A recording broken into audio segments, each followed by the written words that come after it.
Tucker Carlson was not just asking questions when he advanced his theory about a false flag attack the other day. He stated as fact that FBI operatives helped organize the attack on the Capitol.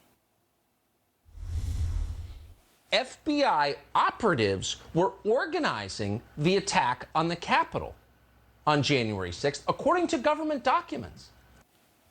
He said it as fact. He said there are documents to prove it.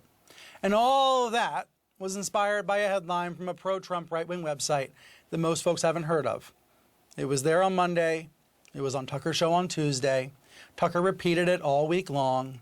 He said, well, hey, how can you disprove this, right? He said, go and prove it. Like he was challenging the media to go do his work for him.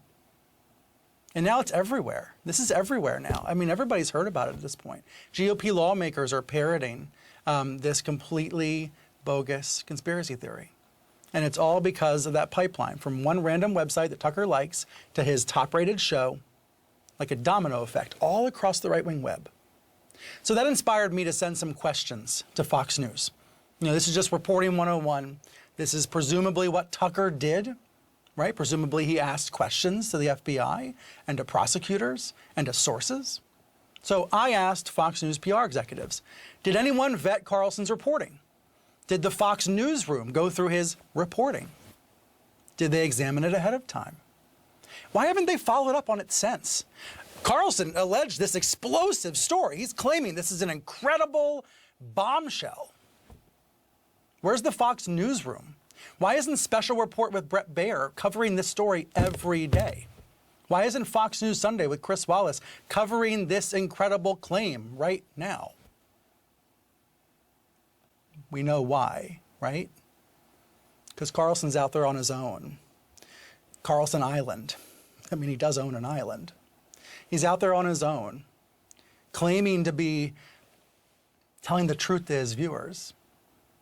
And the defense from Fox is that it's an opinion show, and everyone knows it's an opinion show. But it looks like news, and it smells like news, and his fans think it's news. They trust Tucker more than they trust real reporters. So what was the vetting? What was the process? Why isn't Fox following up? Why isn't the newsroom digging into his claims? Why isn't the newsroom at Fox trying to prove Tucker's theory? Those were my questions. Let me just check my email and see if there's been a, no. Still no response from Fox News PR to those basic questions about journalism, just basic news gathering. What do you think? Are there any answers? With me now is David Zerwick, media critic for the Baltimore Sun, and Jennifer Murcia. She teaches rhetoric at Texas A&M University. She's the author of Demagogue for President. And I know you both have a lot to say on this. I'm going to just keep checking my email to see if I can get answers to those questions. What was the vetting process? Why isn't the newsroom following up? Tucker Carlson's alleging one of the biggest stories in American history of the last 20 years. He's alleging a false flag attack by the feds. And obviously we know, David, why they don't reply. We know why Fox doesn't comment. Because Tucker's just his own guy. He does whatever he wants. So is there anyone in charge at Fox News, David? Brian, I think it's worse than that, and we've had parts of this discussion on this show. I have said that Fox News is crooked and rotten from top to bottom. And sometimes people have pushed back and said, oh, no, Zerwick, it's opinion shows. What about Bret Baier? Blah, blah, blah. No, it is a propaganda operation. It is not a journalistic enterprise.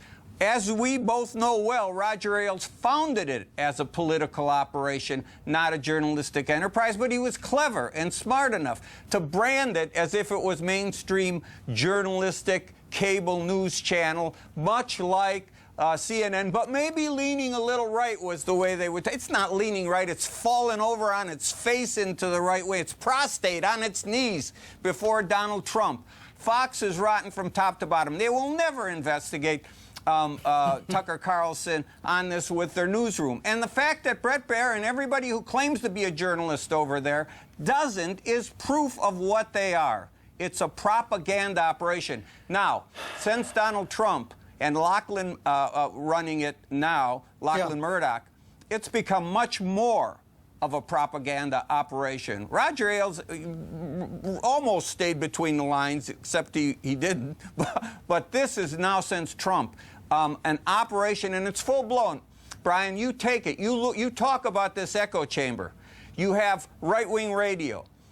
You have Fox Nation, and each of those can go further to the right and a little crazier with conspiracies than Fox wants to go on the air. But Fox News is the linchpin. When you have an audience of 3 million like he does, once you say it on Fox News, it takes on a mainstream kind of status, at least for people on the right. And that's why it's so dangerous. So let's go into the rhetoric of it and what Tucker's actually doing. Jennifer, you study this for a living. You teach your students about propaganda. So what is Tucker doing when he presents this conspiracy theory? Is he provoking a fight or flight response? And what does that mean? Yeah, he is, absolutely. You know, we've known, rhetoric scholars like me have known since Aristotle that emotions are very persuasive. If you can tap into people's emotions, then you can get them to do, you know, what you want them to do. Media effects scholars talk about how fear appeals work through the television. And cognitive scientists have explained that it's actually your body's physiology. So your fight or flight response is when there's something dangerous that's in the area. Your body's physiology floods your brain with stress hormones, with adrenaline, with cortisol. And those take over the rational part of your brain, which hijacks your brain. They call it amygdala hijacking. Wait, so hold on. Let me ask you a question, Jennifer. Yeah. So are you saying that first he scares his viewers by referring to the Biden regime and claiming you might be next? So he scares them, and then he presents a conspiracy theory? That's absolutely right. And so what he has is your attention, right? Because those hormones have made you attend to his message. They've also denied you of your ability to think critically. And so he has your attention, but you don't have your reason. And then he deploys conspiracy theory, and he's excellent at creating narratives that people will believe. So a conspiracy theory is self-sealing. I saw you say that on Twitter yesterday. What does that mean? This theory about, like, 1/6 was an inside job is basically what he's saying? How is that a self-sealing conspiracy theory? Yeah, so think of it like a tire that is designed so that if you run over a nail, instead of puncturing the tire and your tire goes flat, it seals itself up. Conspiracy theory works on that same logic. So if you say, you know, the plot didn't happen, they say, you are denying the truth and you are against free speech, and why won't you even let us talk about this or investigate? If you deny the facts, then they say you're hiding the truth from us, right? And so the logic of conspiracy theory itself cannot be punctured, because the conspiracy theory will cover over, just like that nail, will cover over any objection that you make. So how do we get out of this mess, Jennifer? It's it's a big problem. Yeah, I mean, so what I teach my students is to pay attention to your own responses to the media that you consume. Right? So if you feel like your adrenaline is coursing through your body, if you feel on edge, if you feel anxious when you're watching the news, then that news is designed to make you feel anxious.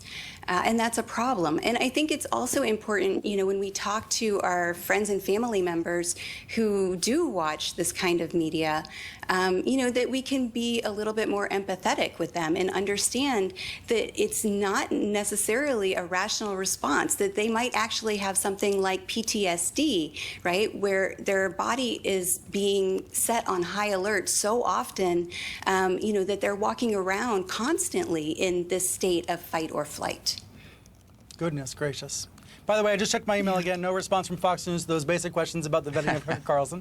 David, real quick, I have 30 seconds. Did you notice some of these American TV hosts rooting for the Russian President, Vladimir Putin, during and after the summit this week? They were rooting for Putin. I did on Fox. Not surprised. You know what? Let me correct that. I was actually surprised, even for Fox. I was surprised to see it, Brian. And I thought, well, they have to say, you know what, it was interesting because it was projection. They were angry that people said Trump was an embarrassment when he was next to Putin. So now they're going to say it was an embarrassment, but Biden's an embarrassment because he wasn't next to Putin. Oh, my, it makes my head ache. Good thing I don't have much hair left. I'd be pulling it out. Jennifer, David, thank you.